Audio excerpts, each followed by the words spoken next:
Podemos, Marcos. Você faz do programa. Posso perguntar aí, o programa dele para ser mais informal, senão você chama. Tá pequeno, senhor? Não, Ah, Tá alto? tá alto, tá baixo, Deixa eu ver qual é o aqui. volume pro senhor? não tá bom. Tá bom? Tá.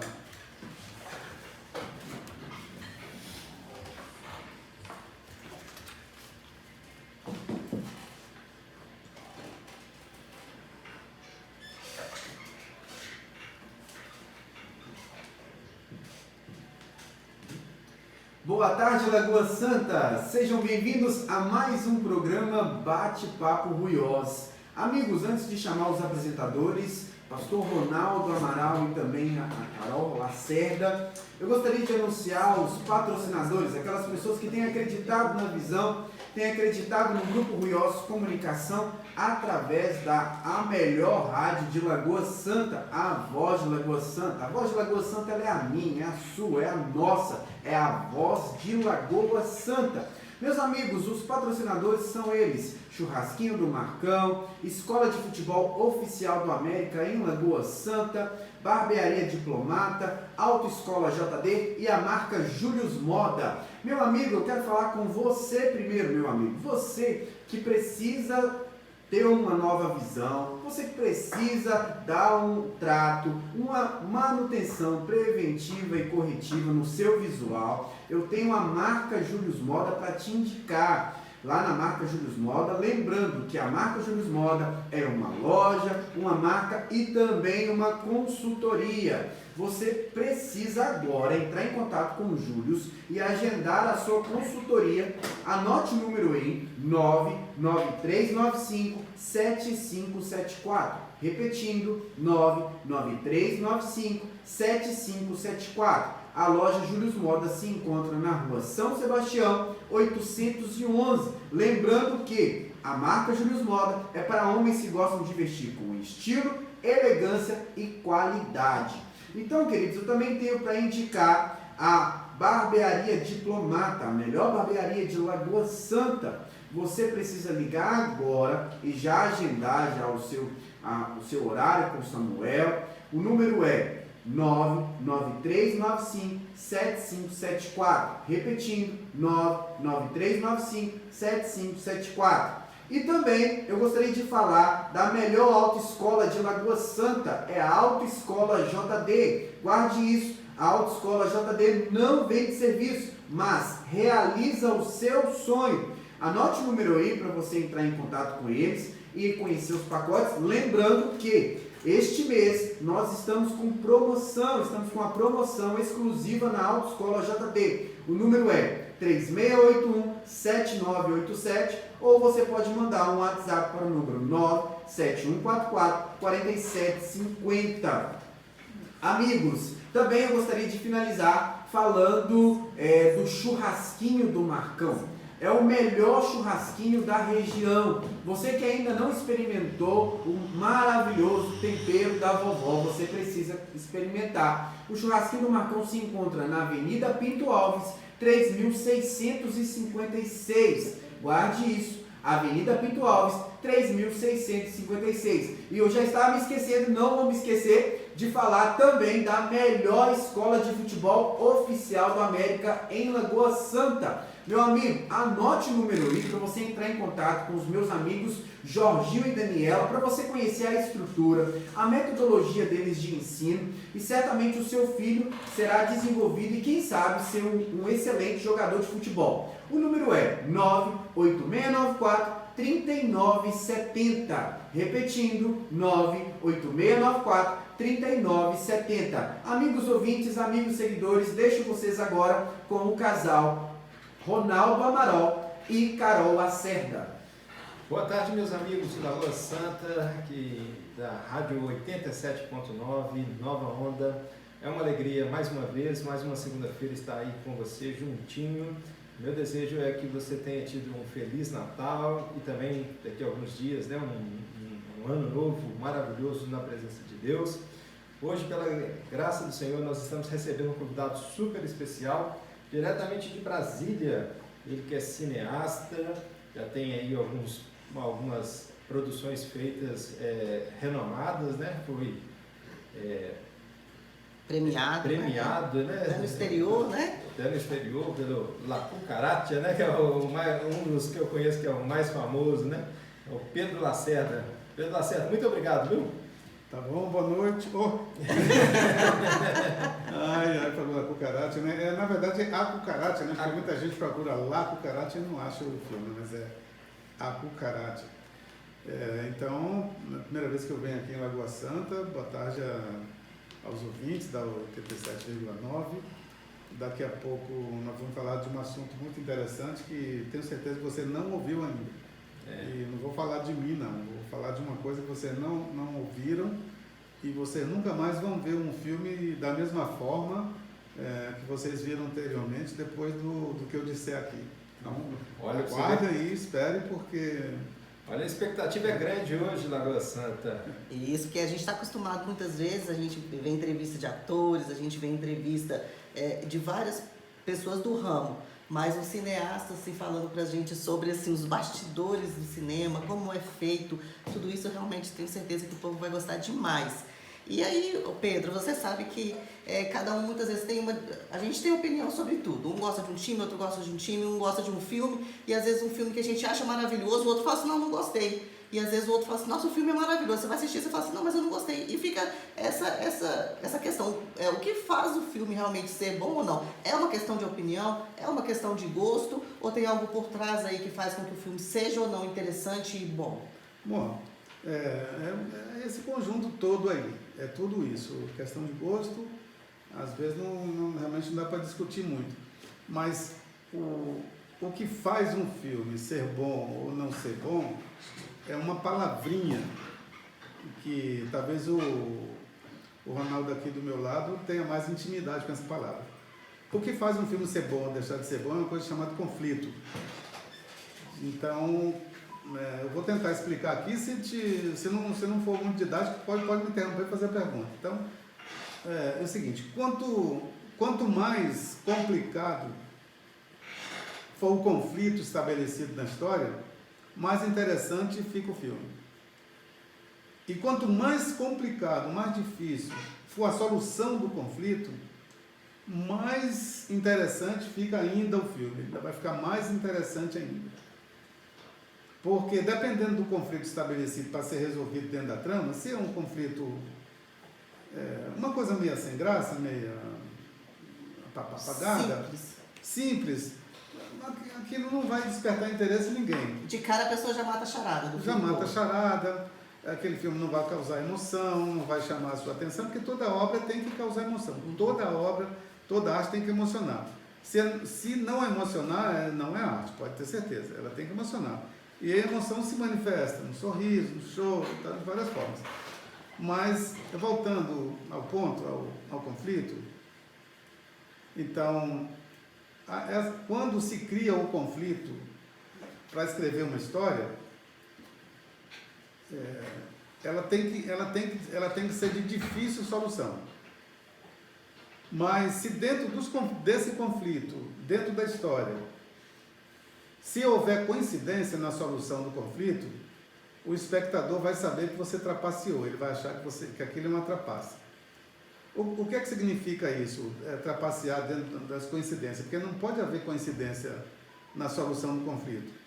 O que é que o espectador entende como sendo trapaça? Vou criar uma situação para você entender. Vamos supor, aqui de frente à rádio, teve um acidente, uma pessoa se acidentou, caiu de frente à rádio. Aí você olha para o outro lado da rua, o que tem? Uma ambulância do SAMU parada, com as portas abertas. Aí você vai dizer, nossa, que bom, o cara desmaiou aqui, caiu, mas tem uma ambulância ali. Então, bom, para que você criar se a ambulância está aí? Então você criou uma situação e já criou uma solução. Então aquilo deixa de despertar interesse do espectador. Mas ao contrário, o roteirista, o que ele pode fazer? Ele pode surpreender o espectador da seguinte forma: bom, o cara caiu aqui de frente à rádio, bateu a cabeça, aí ele olha do outro lado da rua, tem uma ambulância parada, aí eles pegam essa pessoa machucada, leva para dentro da ambulância. Quando ele abre a porta da ambulância, o motorista está morto, tem 2 caras assassinados, e tem gasolina caindo lá dentro, eles entram, a porta se fecha, um curto-circuito acontece, e aí, pronto, aí os conflitos vão se aprofundando. Então, aí sim, aí você consegue definir se ele é bom, né? Se ele causa essa emoção na pessoa, no telespectador, na pessoa que... E você surpreende o espectador. Se tem uma ambulância parada ali, ele já imaginou, bom, se tem uma ambulância parada, tem um médico, tem um soro, tem um... Se fosse só isso, seria uma trapaça. Mas o que a história precisa fazer para que seja uma boa história? Que os conflitos vão se sucedendo e cada vez mais que vão sucedendo, mais difícil é a solução do conflito. O espectador fica assim, e agora? Como é que vai se resolver essa situação? É, como é que esse filme como é que vai dar isso aí? Porque a solução do conflito tem que ser difícil para o filme ser bom. O conflito estabelecido ele deve ser grande e importante. Para a pessoa, inclusive, achar, bom, isso aí não tem solução. Não tem como resolver esse conflito aí. Isso nos dois, tanto no curta quanto no longa-metragem, tem que haver esse conflito e tem que haver essa expectativa. Todo filme, toda história, toda tela que se pinta, toda história que se escreve, toda poesia, toda arte tem que estabelecer um conflito. Às vezes você não percebe o conflito. Olha, aqui tem algum conflito, né? Não, o conflito aqui, diz, mas eu tenho que trabalhar, que eu preciso do patrocinador. O patrocinador fica do outro lado, dizer, bom, eu tenho que esperar essa rádio avançar com a audiência para eu poder anunciar. Aqui já existe um conflito estabelecido, e o conflito é esse. Entre a rádio e o espectador, entre a rádio e o patrocinador. Parece que é um conflito simples, mas esse é o conflito maior que tem aqui. Não, eu preciso, para sobreviver, eu preciso de patrocinador.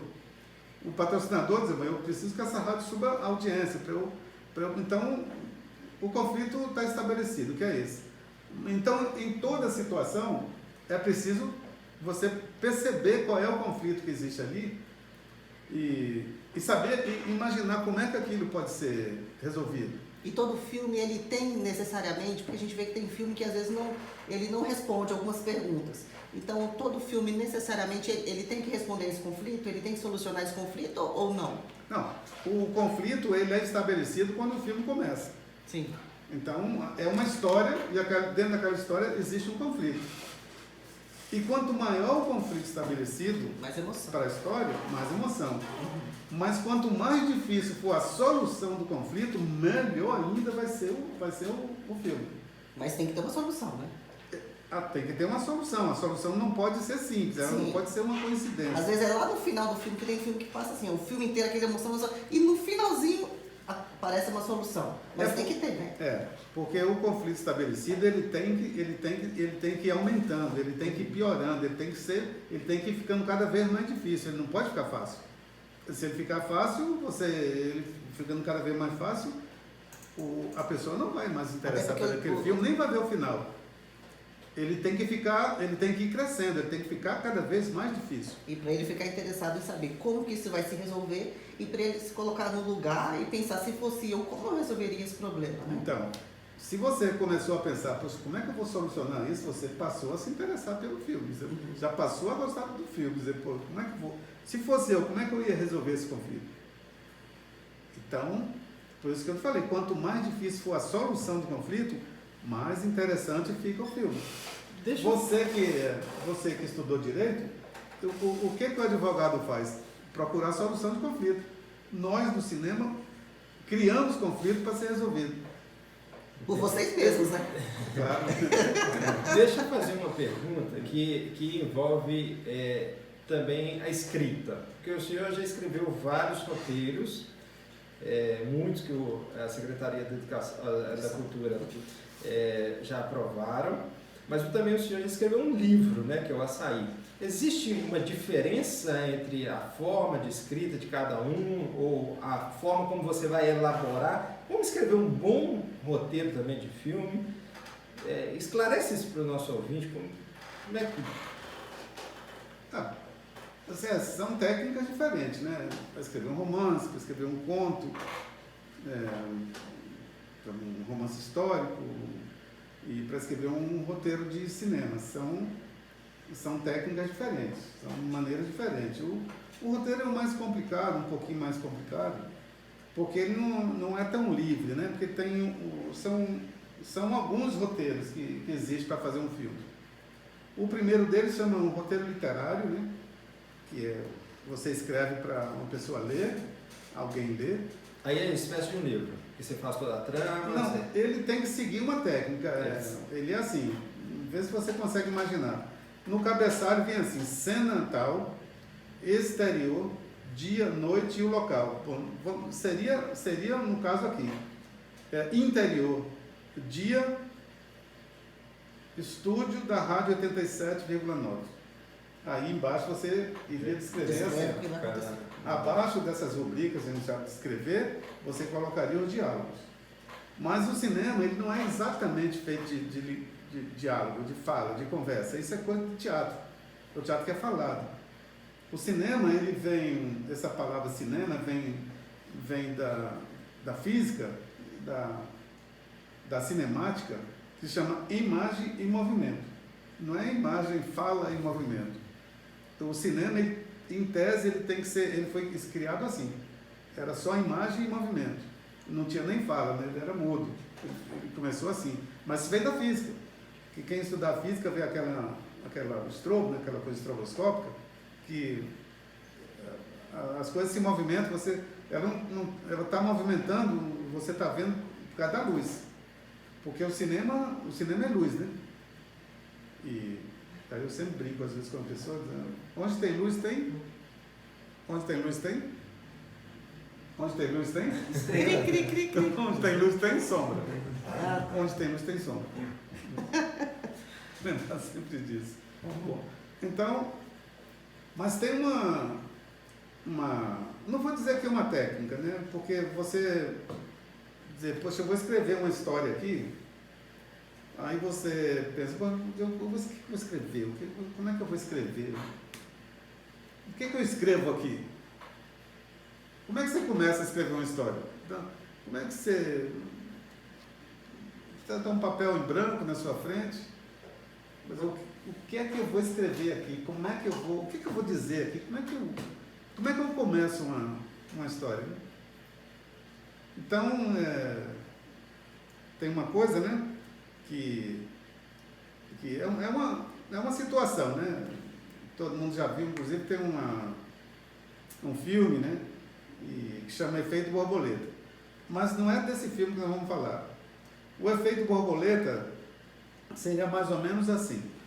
Bom, eu tenho aqui um papel em branco, eu não tenho uma ideia aqui formalizada, né? O que eu vou escrever. Então, o efeito borboleta entra aí, porque eu não sei o que eu vou fazer, mas eu preciso escrever alguma coisa. Então, o efeito borboleta entra aí. E tudo isso é preciso exercitar a imaginação, né? A arte, principalmente o cinema, você tem que exercitar a imaginação. Então, vamos imaginar aqui, nós 6 aqui juntos, né?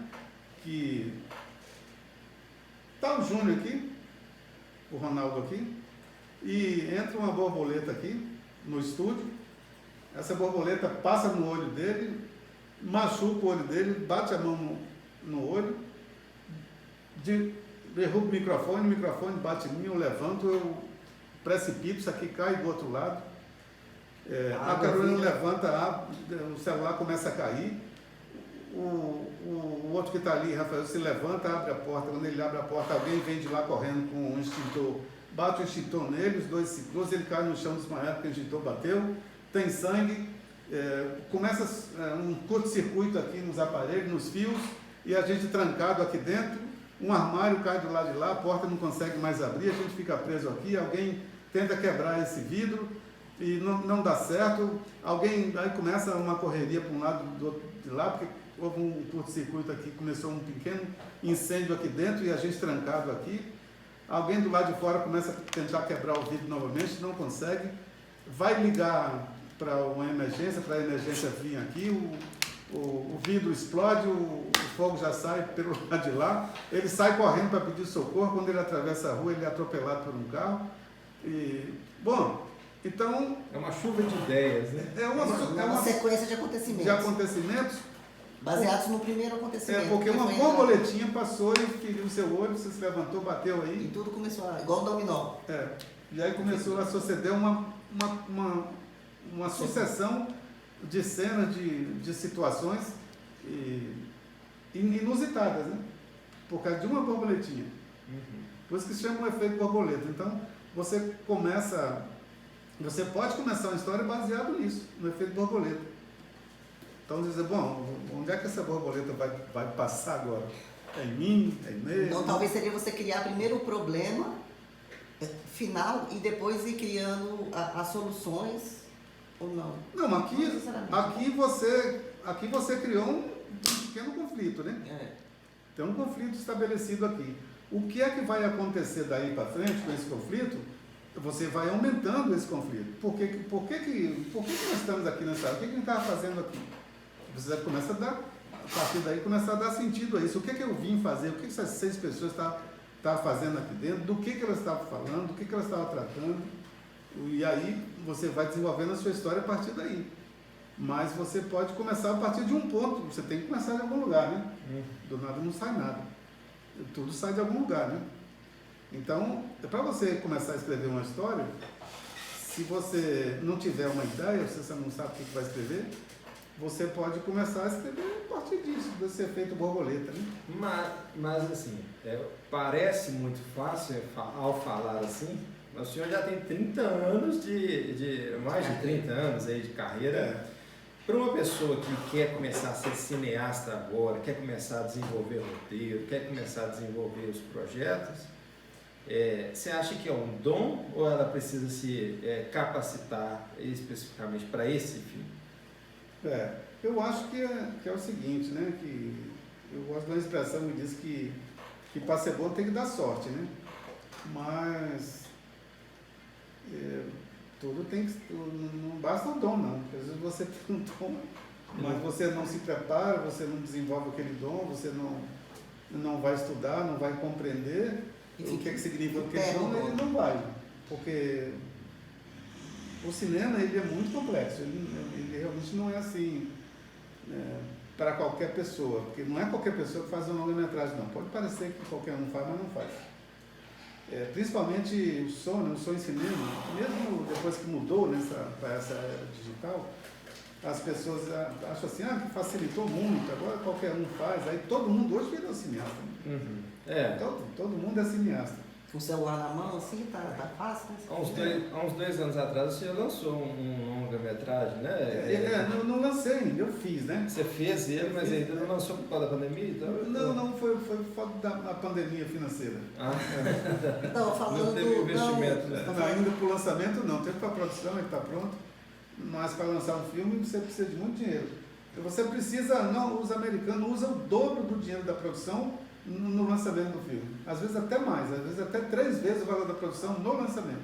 Mas isso quando o Ministério da Cultura, ou a Secretaria da Cultura, né, ele faz esse investimento para você desenvolver o filme, ele também não ajuda depois no lançamento, nas etapas seguintes? Como é que é? Olha, ele pode ajudar, mas são fases separadas. Primeiro tem os editais para produção.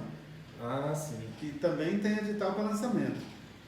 Então, tudo tem tipo um concurso, né? Você tem que ter um bom roteiro primeiro. Isso. Agora, há pouco tempo, porque as coisas são muito rápidas, todo mundo fazia filme para cinema. Mas todo mundo queria que o filme fosse para o cinema e depois fosse para a TV. Só tinha TV aberta. Depois veio a lei da TV a cabo. Só que hoje essa televisão que existe aí, ela que tem grade, eu não vou dizer que ela vai acabar, né? Porque em 2011 teve uma lei que é a Lei 12.485, Lei 12.485, que chama a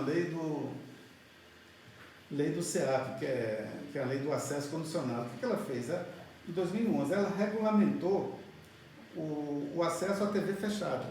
Essas TVs de nome da TV a cabo, 80% do mercado brasileiro era dominado pela Sky, só a Sky sozinha tinha 80%. A maioria dos municípios brasileiros não tinha TV a cabo. Então, em 2011, essa lei veio para organizar esse setor, da TV a cabo, da TV do acesso condicionado, quer dizer, dessa TV que você paga para assistir. Os streamings, né? Não. Os canais fechados. É. Fechados. É disso que eu ia falar. Quando essa lei foi promulgada, em 2011, ainda não se falava em streaming. O que é streaming? Streaming é uma palavra em inglês que significa transmissão. Mas não existia ainda o streaming. Eu participei até disso que a gente vê hoje, né? Netflix, Amazon Prime. Nessa época, quem estava iniciando, quem estava começando, tinha lá o nome de Netflix, era só Netflix. Não tinha outra. Mas a Netflix nem entrou nessa discussão, porque essa discussão da criação da lei era só para TV de acesso condicionado, TV a cabo, TV fechada. E em 10 anos, o mundo mudou completamente. As produtoras produziam, então, conteúdo, tudo para Netflix. Começaram a produzir para Netflix. A Disney. Já não mais para o cinema, mas para ir direto já para a televisão. Não, eu estou dizendo assim, porque só tinha Netflix. A plataforma era só Netflix. Não, as outras não tinham a sua plataforma.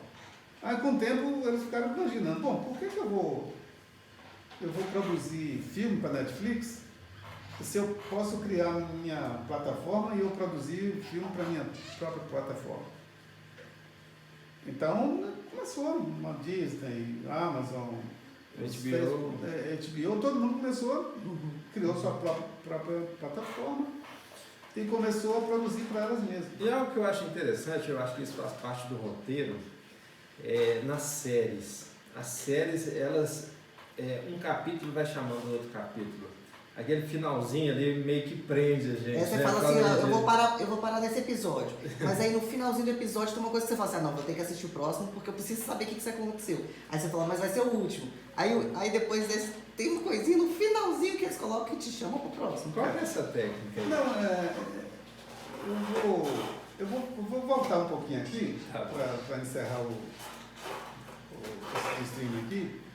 Porque quando foi criada essa lei aí, hoje está no Congresso, tem três projetos de lei que estão lá no Congresso, na Câmara Federal e no Senado, para tratar justamente do que chama de VOD, né, o Video On Demand, né,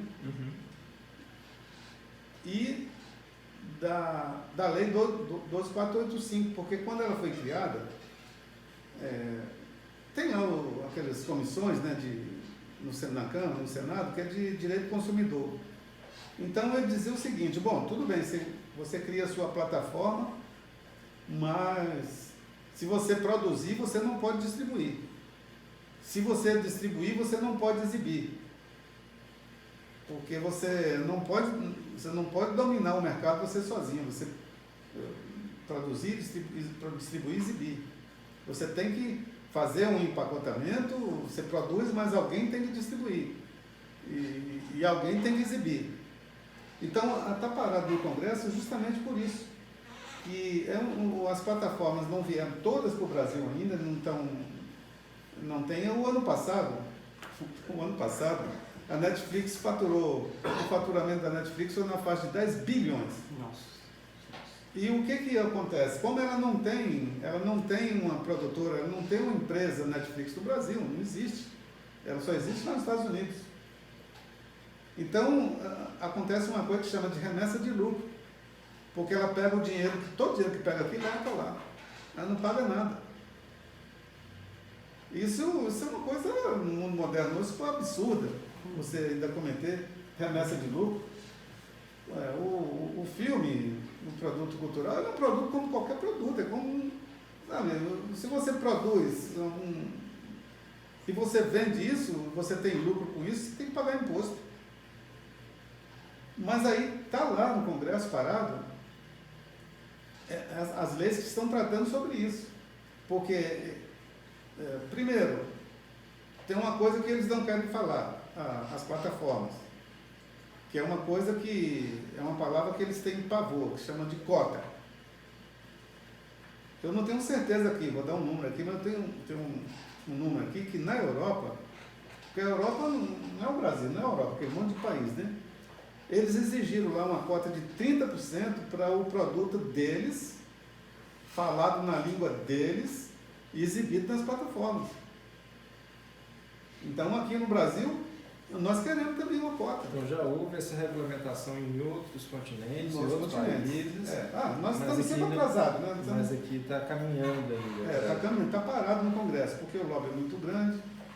O futuro dessas plataformas, a gente vai falar em bilhão, um dia vai falar em trilhão, porque é o que eu falei no início, essa televisão que tem grade, eu não vou dizer que ela vai acabar, tá? Vai acabar, vai ser extinta, mas a tendência dela é não ter mais isso, porque o público hoje não aceita quer mais. escolher o que quer ver. Todo mundo quer escolher o que quer ver, e esse é um direito que a pessoa tem.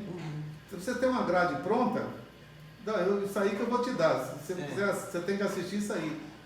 Faz sentido para uma TV da Câmara, legislativa, uma coisa assim, nem educativa tem mais, mas... Jornalismo, né? Jornalismo. Não, nem jornalismo, tem vários, tem um jornalismo não sei o quê, jornalismo de blá blá blá, você escolhe um daqueles temas para ver. Não tem Esportivo, político, então econômico. você também escolhe. Então o futuro dessa TV aberta aí, que tem uma grade fixa,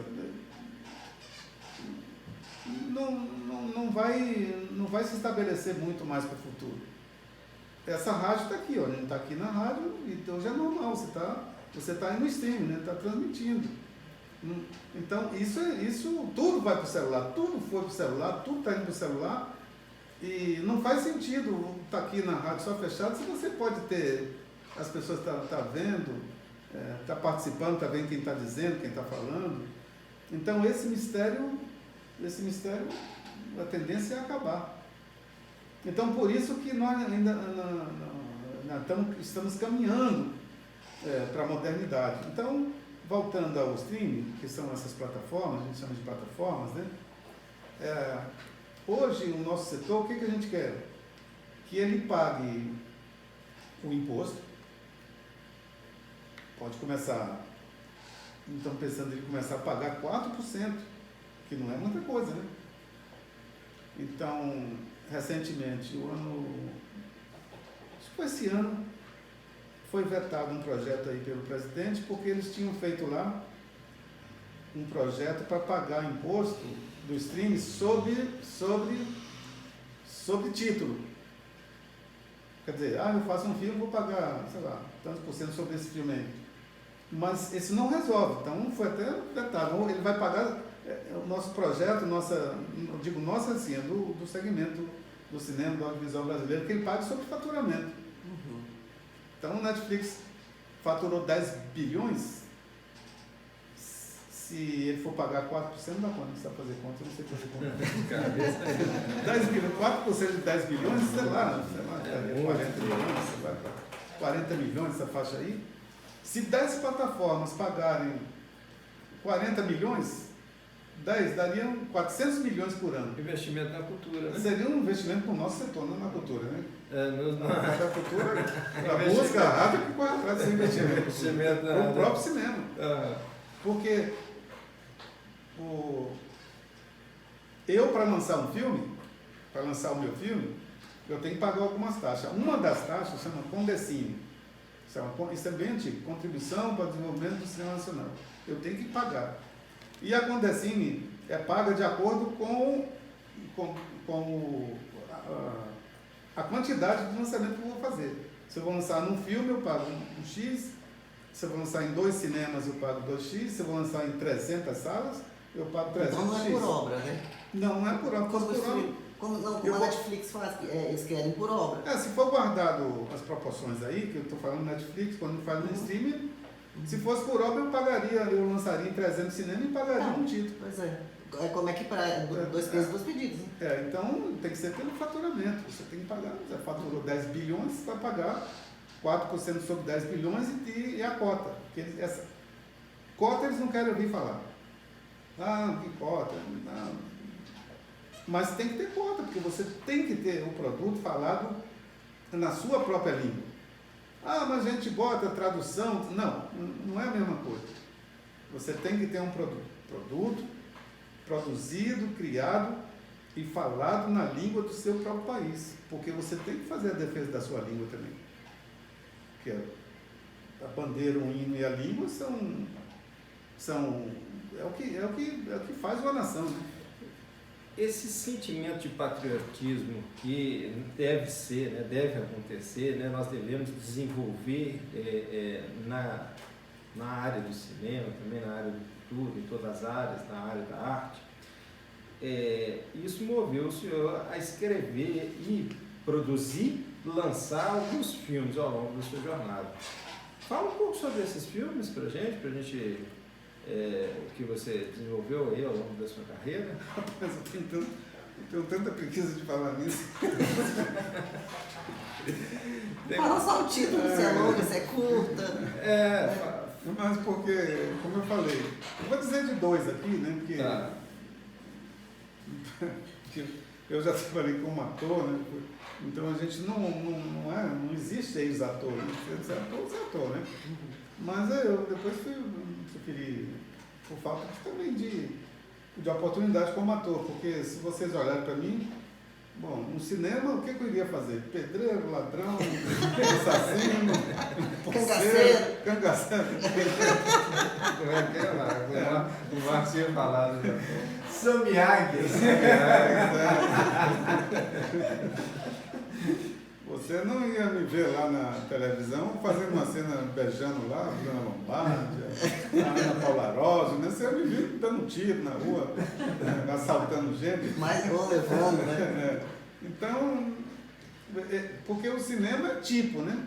Você não pode enganar, dizer, não, eu vou botar aqui uma pessoa para fazer um poceiro, o cara que mora lá no meio do mato, aquele cara bonitinho, do olhinho azul, a pele lisa. Não, o cara ele tem que parecer aquilo. O cinema é a arte de enganar, né? Então ele tem que parecer aquilo. Você olha, esse cara é poceiro mesmo, esse cara ele mora na mata mesmo. Então, mas eu fiz do curta que ele falou primeiro, que chama A Cucaracha. Então esse filme ele foi premiado, ele participou em 35 festivais internacionais. É um filme de 13 minutos que tem 115 planos montados. É muito... E o que é esse filme? É um velhinho aposentado que mora num barraquinho, numa favela. E aí ele acorda um dia, ele vê uma barata lá. E ele mora sozinho ali naquele lugar dele. Ele falou, não, vou matar essa barata. Sou eu que sozinha, essa casa é minha, eu não aceito mais ninguém aqui, nem nada nem ninguém. Então ele passa um dia inteiro, o filme é um dia inteiro ele tentando fazer isso. Agora, você não faz ideia o que ele fez dentro da casa dele por causa dessa barata. E a mensagem por trás também, tem que uma você mensagem, quer transmitir. Ele botou fogo na casa por causa de uma barata. Então, dando um spoiler do filme. Não é spoiler, né? Não é spoiler, porque o filme já está antigo, mas é o seguinte, um problema, se você tem um problema e você não consegue resolver o problema, à medida que você não consegue, ele vai ficando maior. Ele vai ficando maior. Então, no meu filme, a barata sempre olha para ele de cima para baixo. Porque ela se enxerga acima dele. Ele está sempre olhando para ela. Ela está sempre acima dele. Não está nem no nível nem abaixo. Ela está sempre acima dele. Então, é assim, o problema que você não consegue resolver, ele não diminui não. Ele fica cada vez maior e um dia ele supera você. Então, ele botou fogo na casa por causa de uma barata. Porque do problema que ele não conseguia resolver. Mas esse ator, ele na verdade não era ator, era jornalista, e eu convenci ele a fazer o velhinho aposentado, porque ele é um tipo muito diferente. Ele parece uma barata, ele parece Era o ator perfeito para o papel. Então, um dia a Globo, no dia que o filme foi lá fazer entrevista, ele está filmando, a televisão sempre vai, né?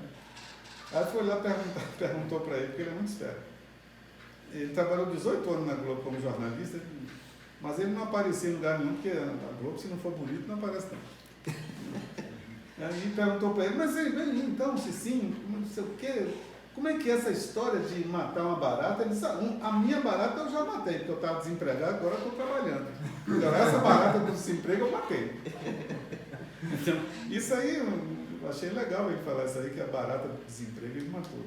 Que era o problema. Que era o problema. Não, é um problema para qualquer pessoa. Desemprego é uma barata na vida da pessoa, né? Que ele precisa matar, ele precisa seguir.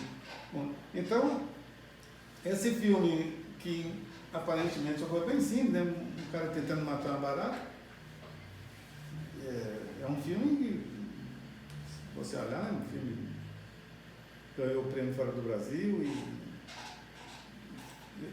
ficou 35 festivais de Trieste, Alemanha, Trieste, Munique, um monte. Na Europa ele rodou. E ele não é um filme falado. Porque a barata não fala. O cara mora sozinho. Vai falar com quem? Então é o dia inteiro atrás dessa barata, ele dormia, a barata sumia, quando ela acordava, a barata aparecia.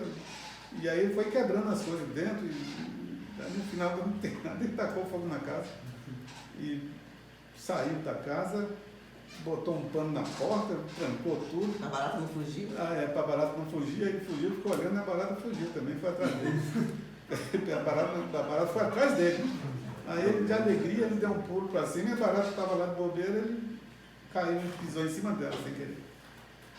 E só pra gente ter uma noção, esse filme, você falou que ele tem 13 minutos, esse curta. E quanto tempo de filmagem, pra gente ter uma noção? Porque assim, a gente acha que é simples, né? E a gente sabe que às vezes uma cena repete e é tempo. E uma vez, eu tive a oportunidade de trabalhar com assistente de direção, então eu via que você começa cedo e termina tarde. E às vezes a pessoa vê aquele produto pronto ali, por exemplo, 13 minutos e fala assim, isso aí é moleza, né? Quanto tempo foi de filmagem para isso? Porque a pessoa quer falar da filmagem, né? Mas você tem a escrita no roteiro, você tem busca de dinheiro, você tem busca de patrocínio, participar de concurso, você tem que construir um cenário, você tem que contratar uma equipe, você tem que alugar equipamento, luz, câmera, lente, naquela época era negativo, e para construir um cenário, eu construí um cenário, esse barraquinho dele, eu construí um cenário. Então, um cenário com um pé direito de 9 metros de altura cada um, e 2 deles deslocavam, puxava, o outro saía de 9 metros andando, depois vinha para cá, o outro saía para eu entrar com a câmera, com grua. Então, isso demorou. De filmagem foi 10 dias, mas toda a preparação demora meses, né? Que tem a pré-produção e tem a pós-produção. E tem depois a desprodução. Porque tudo que você produziu lá, você tem que tirar tudo, levar, dar algum destino. Devolver equipamento, limpar a lente, pagar o que você usou, você não pagar, né? Para alguns, né? É assim, né? Nosso tempo está curto. E quando o assunto tá bom, passa voando. Quando o assunto tá bom, ele sempre passa voando. Mas eu queria te pedir, né, para você deixar uma mensagem aí para os novos cineastas, né, que virão. E também recomendar isso, os seus filmes, ou a sua plataforma, o seu livro. Deixar uma mensagem aí para os nossos canal no YouTube, ou Facebook, alguma coisa, né? O pessoal te procurar aí. Olha, eu nem vou, assim, propriamente falar, assim, para o cineasta, né? Porque, como vocês estão vendo, a gente está falando, assim, que o mundo é audiovisual, né? Uhum. E as pessoas demoraram a descobrir isso. Então, tá aqui. Tudo é audiovisual. Você mesmo é audiovisual, né? Já que você enxerga aí. O TikTok, né? E você não. Se a gente falar assim, também o TikTok, né? Produzindo agora. Acaba assim, se você fala e vê, você é audiovisual. Uhum. Então, o mundo é assim. O médico está fazendo uma cirurgia, ele está lá na China, a pessoa está em São Paulo, de lá ele opera uma pessoa através de um aparelho enxergando pelo audiovisual. Então, não vai ter nenhuma profissão no mundo. A indústria do entretenimento americano é maior do que a indústria bélica. As pessoas acham que era o contrário, mas não. A indústria do entretenimento é assim, ela é mais do que só o cinema. E o cinema o cinema, ele é uma atividade estratégica de todos os estados. Quem vendeu para o mundo inteiro o fast food, o jeans, o tabaco, a língua americana, não foi a política, não foi o teatro, foi o cinema.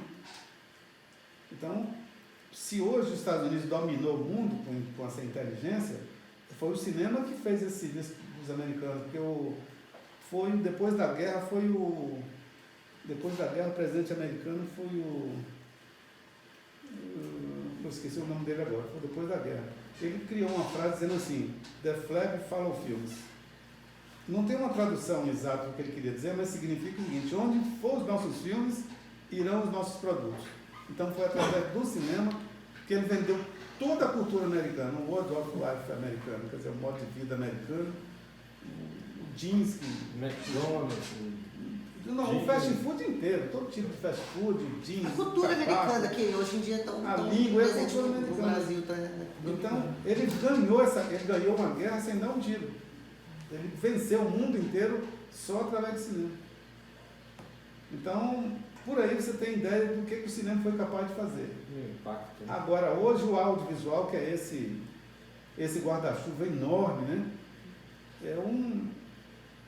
Talvez a atividade econômica no mundo que vai empregar mais gente, que hoje talvez seja o que mais emprega. São mais de 200 milhões de pessoas no mundo que trabalham, falando 200 milhões aqui, mas eu não tenho um número exato não.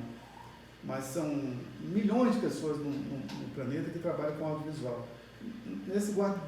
Debaixo desse guarda-chuva, né? Que tem um cinema, tem esse produto, isso aqui agora virou um produto audiovisual, não é mais uma rádio. É um produto audiovisual que você está oferecendo.